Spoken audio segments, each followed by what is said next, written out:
Hello everyone and welcome to another of my YouTube videos. I'm not sure if you can hear what's going on around us outside, but it sounds like there is a storm on the way.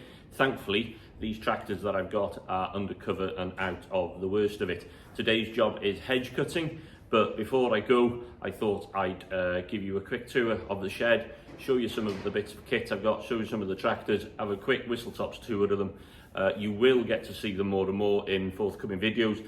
As we've said before though, it is mainly hedge cutting at the minute.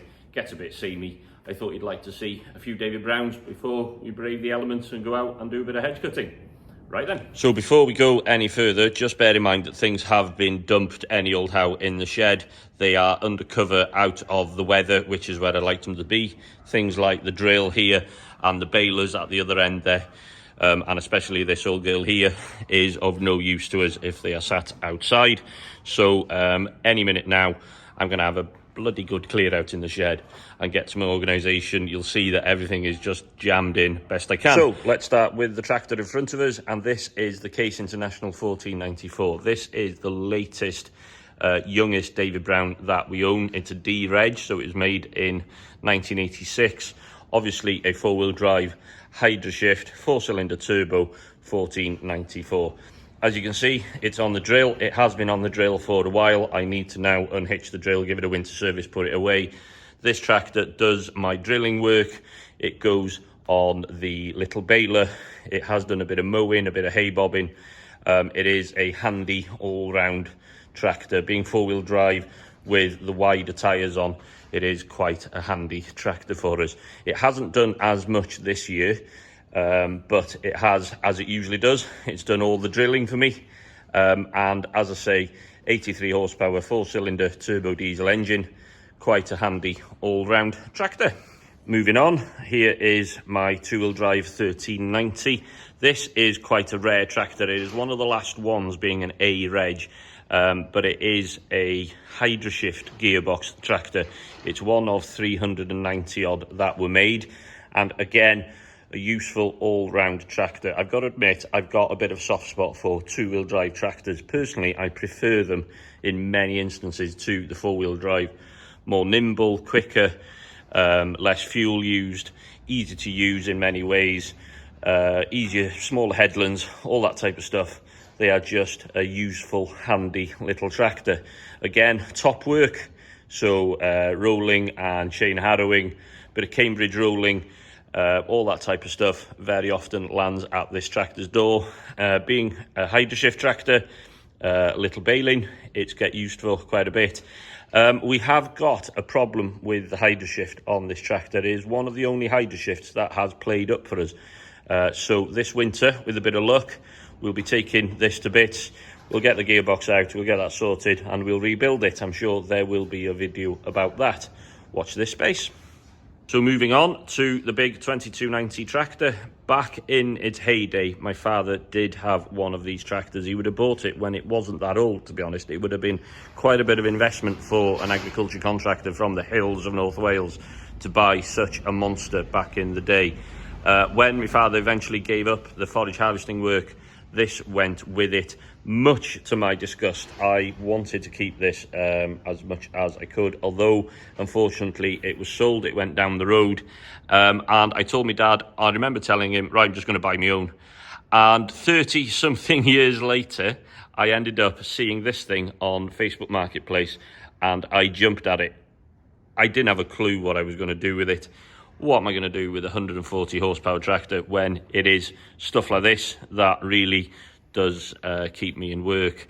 However, it's been on the power harrow. I've done a bit of topping with it. I've got myself a 5-furrow reversible to go behind it, and it does do a little bit of work for me. It's not flat out by any stretch, but to be truthful, I didn't want it to be.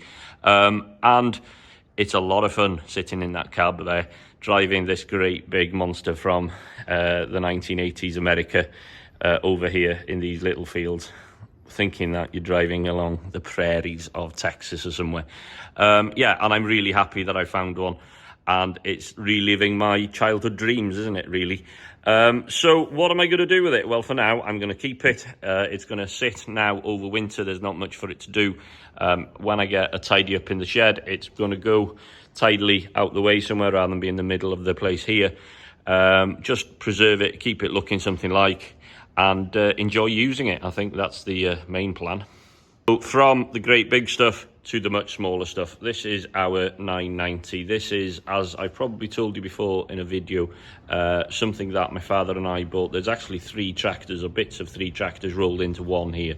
The tin work is from one, the base chassis, the hydraulics and the engine are from another, and hiding in between those wheels there is a 12-speed gearbox. The job for this at the minute is it's stuck on the roller mill, so when I sell my barley and roll it with the roller mill driven by this tractor, this will often do a little bit of ploughing for me. You will have seen one of my earlier videos where I plough with this and the David Brown 3-furrow plough, and it is an all-round tractor really. Obviously there's no cab, so there's not much creature comforts, but for what I do with it is absolutely spot on, and it gives me a smile every time I drive the thing. It is a real handy all-round little tractor. Again, haymaking, it's pressed into service.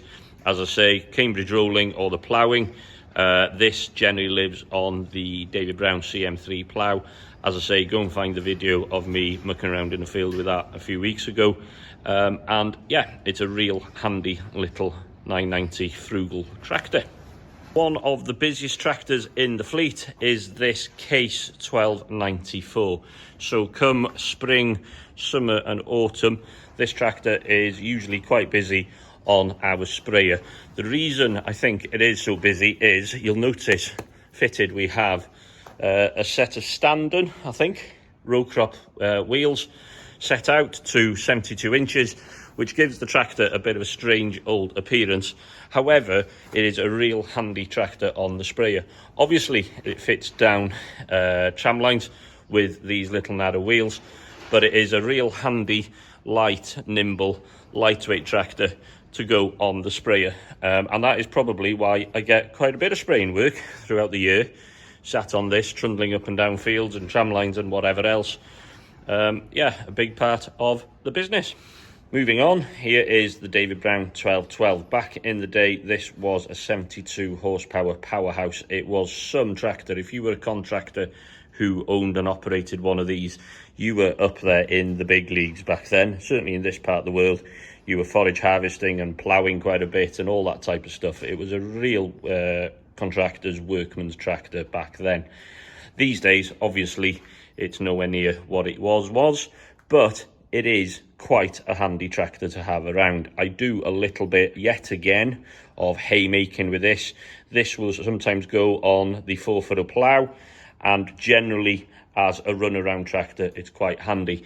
This cab isn't really the place to spend your day. However, having no back window is handy on the fertiliser spreader, and as a general go-to run-around tractor, this is quite a handy piece of kit. So I'm quite conscious that this video isn't really showing you all the way around. It's just a couple of shots from one angle of the tractors.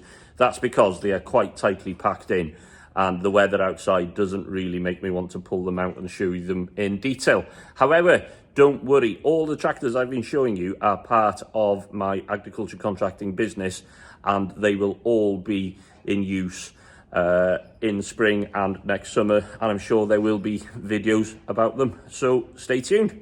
Right then, let's carry on. So another of the contracting tractors is the 996, a real handy frontline usable tractor. It is fitted with the Q cab. Those of you that know your David Brown Q cabs will see that this has got the big door on it and the square side window, rather than that style of door and side window that's on the 1212 in the distance over there, which was an absolute terrible idea.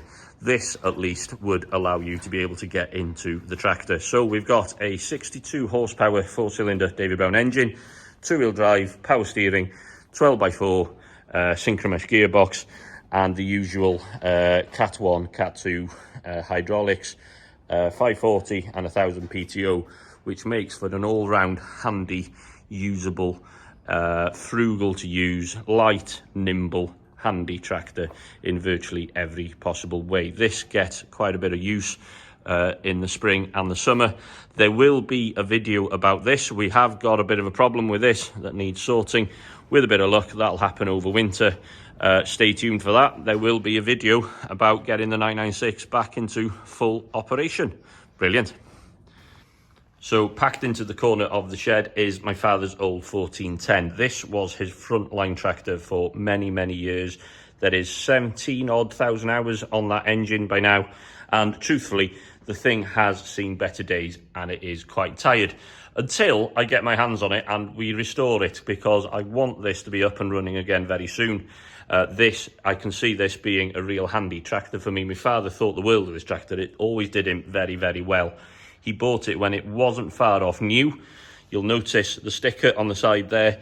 It came originally from Robert Taylor's, a well-known, well-respected dealership up in on the Lancashire-Yorkshire border. And one day, hopefully, next year, we'll get this up and running again. Give it a bit of a paint, give it a bit of a mechanical overhaul, and it'll be out in the field doing a bit of work where it belongs. However, that's not going to happen just yet, so just bear with me for a little while longer. So the video wouldn't be complete without showing you a quick glimpse of the Lely combine sat here safely in the shed, waiting patiently for her winter service. As you can see, folding header, quite a rare old thing, rare in a day, let alone today. This is our combine. This was my father's frontline combine for many years. He ran 3 of these for a few years, 2 for quite a good few years. As he was cutting down, we've ended up with just this one for now. And any minute now, we're going to put it through the doors and it's going to receive its winter service. Again, no doubt there will be a video on that. Stay tuned. There will be more to show you about this combine. There is always something that needs doing, and she will get a good seeing to over winter and be put away tidy until next season. Right, okay, I just thought I'd show you a few of the tractors that we've got sat in the shed in World Headquarters waiting for the spring to come back, where they will be put into use. As I said, you've seen a couple of shots from fairly poor angles of these bits of kit. It's because they're crammed in fairly well tightly amongst each other, trying to get as much undercover out of this weather that we've got as much as we can. Don't worry, come spring, come summer and the autumn next year, these will be out and about earning a bit of a living. And before then, over winter, once the hedge cutting is out the way, there are a few that need a bit of maintenance. I'm sure there will be videos on those. Right then, so you've seen a few of them. There are other ones out all over the Vale of Clwyd, either in the middle of the job or they need to come home. So they will be brought home at one point. Stuff will be put away tidy again, as I say, over winter and ready for next spring. Right then, on that note, I'm going to go out and I'm going to do a bit of hedge cutting. Thanks for watching. I hope you enjoyed that. Just a very quick whistle-top tour of some of the kit I've got in the shed. And we'll see you again soon. Lovely. Have a nice day, everyone. Goodbye.